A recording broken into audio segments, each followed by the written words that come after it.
profesional yuk. Makanya itu terakhir ada profesional. Era. Era. Malu.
Duduklah.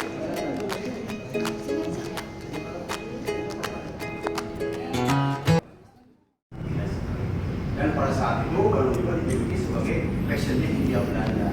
Maka dari dulu sampai sekarang kota Bandung masih dijulukan Bandung Paris Panjaka.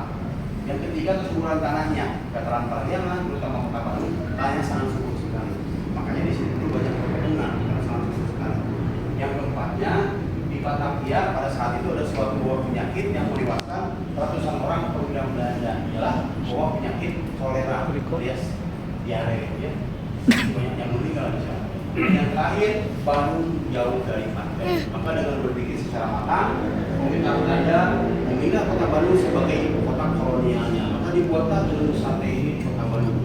Dulu waktu pembangunan gedung sate ini, peletakan batu pertamanya dilakukan oleh disuruh wali kota Bandung pertama yang bernama Nona Juana Katrina Koch. Itu disuruh wali kota Bandung pertama yang bernama Manira Bertus Koch. Tepatnya gedung sate dibangun pada tanggal 27 Juli 1920 ya. Dalam pembangunan gedung sate sendiri di sini melibatkan 2.000 orang pekerja. Tetapi 2.000 orang pekerja itu bukan kerja paksa atau kerja rodi, ini dibayar sama pemerintah Belanda dan melibatkan orang-orang pribumi itu dari Cina, jumlahnya 150 orang. Itu didatangkan dari provinsi Hubei Cina Selatan. Itu para ahli pemahat bongkai dan kanton, dalam artian para ahli pemahat batu dan kayu. Di batu dan kayu yang ada di gedung sate ini dipahat sama orang Cina, di mana 150 orang. Selebihnya ya Pak, para pekerja penduduk pribumi sendiri diambil dari wilayah Kota Bandung, ya, Dago, Ciumbuleuit, Serang-Serang, Pancur, dan dan Cibarengkok. Jika para ahli dan para kuli waktu membangun gedung siap atau membangun ITB, ya. Jadi sebelum membangun gedung sate, Aku bilang sate, aku sate. 1918 gedung sate tahun 20. Jadi, gedung sate dengan ITB. Satu lagi adalah para ahli dan para kuli waktu membangun gedung papak atau membangun gudang rempah rumahnya Belanda yang sekarang menjelma menjadi kantor wali kota Bandung alias Balpak yang kemarin kebakaran, gitu ya. Apa ya kebakaran kemarin Pak? Gitu ya. Sedangkan dulu yang menjadi arsitek gedung sate adalah seorang arsitek Belanda yang bernama Insinyur Johan Herber. Dia lulusan dari Universitas Amsterdam, Fakultas Teknik Arsitektur. Gaya arsiteknya menggunakan ragam timur dan barat. Jadi gedung sate ini adalah gaya campuran, ialah gaya Indo-Eropa. Dan itu juga melekat 4 etnis agama di sini. Satu Hindu, kedua Buddha, ketiganya Kristen, Nasrani, keempatnya Muslim. Kita lihat dari bentuk Hindunya.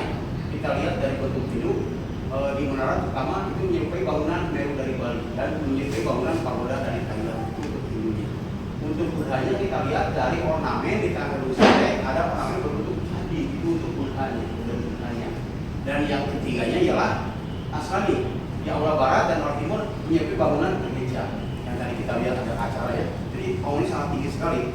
Untuk Muslimnya kita lihat dari bentuk ornamen berbentuk kubah masjid di setiap sudut di menara gedung sate di situ ada. Jadi gedung sate sangat istimewa sekali. Jadi Indo-Eropa Muslim melekat 4 etnis agama di sini. Gedung sate ini menghabiskan dana sebesar 6 juta lebih. Kalau dibiarkan kalau restoran museum setara dengan 450 sedangkan dulu gedung sate ini namanya bukan gedung sate, namanya gedung GB. Tapi kalau orang tua dulu itu gedung GB karena dia dibaca Belanda he ya, jadi he ya, jadi gedung overmatic driver gratis jadi gratis gitu ya. Gedung GB, gedung overmatic driver. Lalu sesudah Indonesia merdeka, gedung ini tidak langsung menjadi kantor gubernur. Ini digunakan oleh jawatan pegawai Indonesia atau Departemen Teknik. Suatu gedung merupakan di gedung sate ini ada suatu peristiwa. Tepatnya pada tanggal 3 Desember 1945. Ialah peristiwa pembirukan atau peristiwa pertempuran. Di mana kita merdeka di 12 Agustus 1945. Karena kita berada di Kota Bandung pada saat itu sekutu masuk Inggris. Inggris masuk ke Kota Bandung dengan membawa pasukan pembirukan pada saat itu. Dan Belanda juga masuk kembali dengan membawa pasukan Nika. Bergabunglah antara Inggris Nika dan Gurkha pada saat itu ingin menguasai gedung sate. Jadi ada pertempuran di sini yang tidak seimbang. Ada sekitar jam 11 siang diri-dirinya pasukan Nika, Gurkha dan gedung sate. Sate diserang perangkat pada Desember 1945. Jadi ada pertempuran di sekitar orang gedung sate ini. Ini hanya dipertahankan oleh para pekerja buruh sejumlah 21. Pertempuran tidak seimbang memakan korban. Dari PHPU diekspos 7 pahlawan PU sebagai pahlawan kemerdekaan. Lalu jasadnya dimakamkan di sekitar gedung sate ini. Tapi gedung ini bisa dipertahankan selama 4 jam karena senjatanya minim, personil juga kurang, sebagian melarikan diri ke arah Bandung Selatan. Lalu pada tanggal 3 Desember 1952 atas perintah Menteri Pekerjaan Umum pada saat itu kerangka jenazahnya disuruh digali kembali. Waktu digali hanya 3 kerangka jenazah yang ditemukan dalam satu lubang di halaman belakang gedung sate. Lalu jasad kerangkanya menggunakan dari halaman gedung sate ke taman makam pahlawan yang satu lagi masih bersemayam di sekitar selama gedung sate ini. Makanya setiap tanggal 2 Desember di gedung sate ini diperingati sebagai Hari Sabta Tahunan atau Hari Bakti PU. Karena ini gedung PU ya. Lalu pada peringatan 3 Desember 1971 untuk mengenang dan menghargai para PU, batu bekas pertemuannya dipindahkan. Semua dengan perahu belakang dipindahkan ke dalam depan gedung sate. Di sini ada PU bangsa ya. Yang mereka pakai PU sebagai monumen pertempuran di gedung sate. Lalu pada awal tahun 80 gedung ini berubah baik namanya maupun fungsinya. Untuk fungsinya berubah menjadi kantor pusat pemerintahan Provinsi Jawa Barat alias kantor gubernur di Banten. Ya. PU pindah ke gedung Kertamukti, gubernur pindah ke sini sebenarnya gubernurnya Bapak Haji Ampun almarhum sampai sekarang. Dan namanya juga berubah pada tahun itu, namanya berubah menjadi gedung sate. Tetapi yang menamai gedung sate sendiri adalah masyarakat Bandung sendiri karena di puncak Menara ada ornamen berbentuk tukang sate maka disebutlah gedung sate. Tapi kalau orang tua dulu udah tetap gedung Hebe. Ayo orang ke Hebe, tadi kita ke Hebe, Jadi masih melekat kalau orang tua dulu ya. Jadi namanya bukan dulu sate, kalau highway ya beda. Jadi itu dulu sate itu ornamen dulu sate itu melambangkan simbol biaya karena ornamennya jumlahnya ada 6 berbentuk jamu air. Melambangkan simbol biaya dan itu juga berfungsi sebagai penangkal kebir atau seperti ini. Bentuk dulu sate persegi panjang terbentang di selatan ke utara dengan posisi yang luas gedung sate bangunannya 3 hektar, tanah bangunan 10 hektar. Luas keseluruhan ialah 27,9 hektar. Terbentang dari gedung sate ke arah monumen perjuangan rakyat Jawa Barat yang ada bangku dan Pancasila sampai ke sana tanahnya. Tadinya dengan dua saat tersebut, pemerintah Belanda memiliki suatu kompleks pemerintahan berencananya itu. Dia berencana memindahkan 14 departemen dari kota Abdian ke Bandung. Cuman di sini baru terbangun 3 gedung, 1 HB, kedua PKT, keempat biologi atau museum biologi.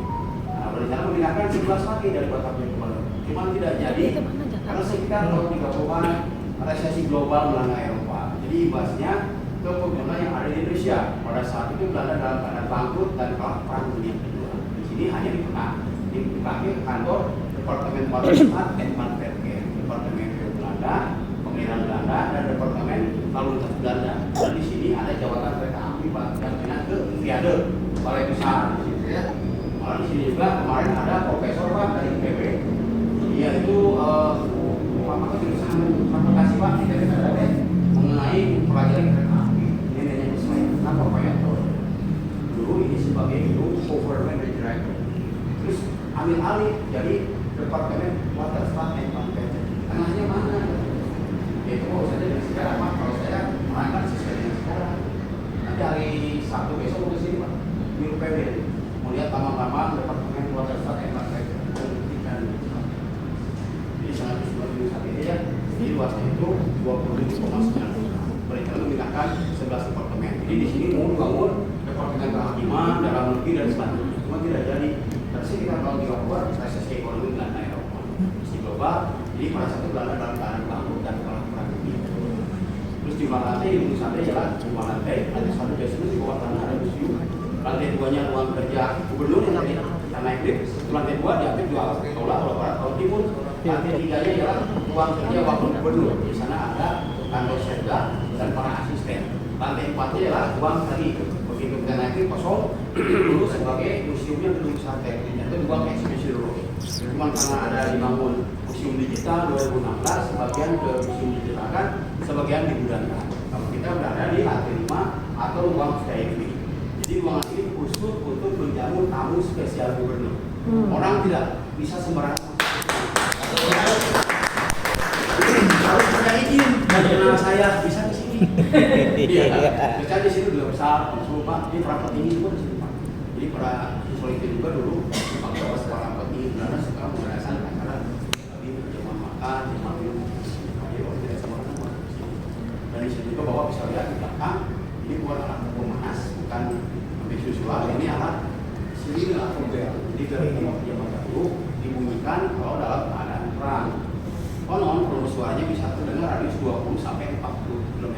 Jadi memang Padalarang, Soreang sampai Jatinangor kedengaran. Karena pada saat itu Belanda memiliki suatu peraturan tidak boleh membangun melebihi menara kuku sate ini terlalu tinggi. Jadi kalau dibunyikan radius terdengar 20 sampai 40 km. Dan sampai saat ini sering dengar. Dibunyikannya dalam satu tahun 3 kali. Maka sekarang ya, ini tanggal 17 Agustus, 10 November dan hari waktu Februari dibunyikan. Cuman karena bangunan ini, polusi udara, ini terdengar hanya 2 km radius terdekat. Ini hanya di sini. Jadi selama waktu saat ini memakan waktu selama 4 tahun ini, finishingnya itu pada tanggal 29 September 1925. Ya. Mungkin itu aja Pak yang saya terangkan yang saya ketahui, tapi saya juga referensinya dari buku sejarah